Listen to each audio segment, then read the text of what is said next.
Pierre Pieters.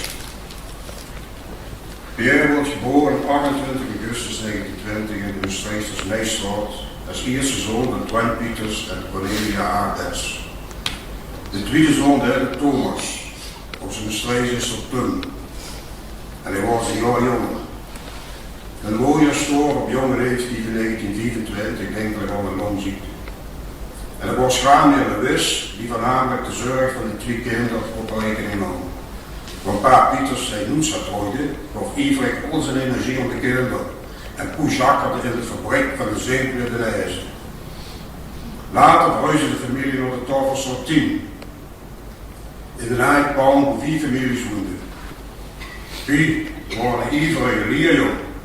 En dat zullen steeds op later liefde nog op tot de beste van de klas waren het Frans. Zijn eerste baan kreeg hij bij Van Met, een IJzergieterij. En op zijn 16e stelde de heer als autodidact zijn eerste werk.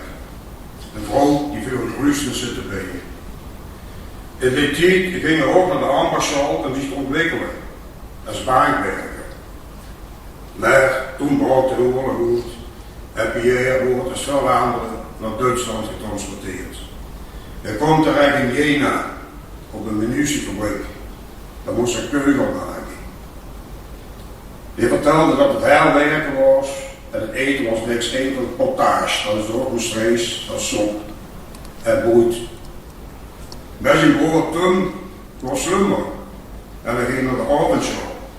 Hij leerde Duits en wist de Pruisen te bespeulen en hoefde dus niet naar Duitsland. Maar Tum deed stiekem ondergronds verzet en zorgde dat de lui extra burger geworden. Wie de oorlog afgelopen was, ging Pierre op zoek naar leven. En hij vond Fineke. En al het sinds het Fina haar pa zus verwijst op tegen pa Pieters gezag, want ze woonden in hetzelfde huis. Hé Pieters, wat spook u gezonder woon met mijn dochter in de duistere geheim? Ja, dat kunt je wel horen.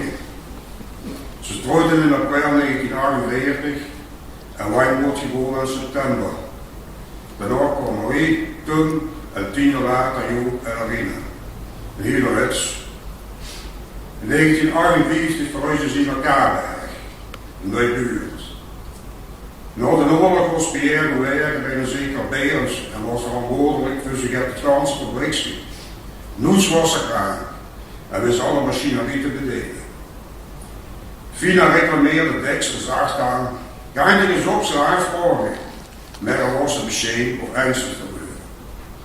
Boete dat was het in de vakmaan. En ik rappeleer dat er eens buiten op een goede houten plaat van 2 bij 1 meter de treinspoor.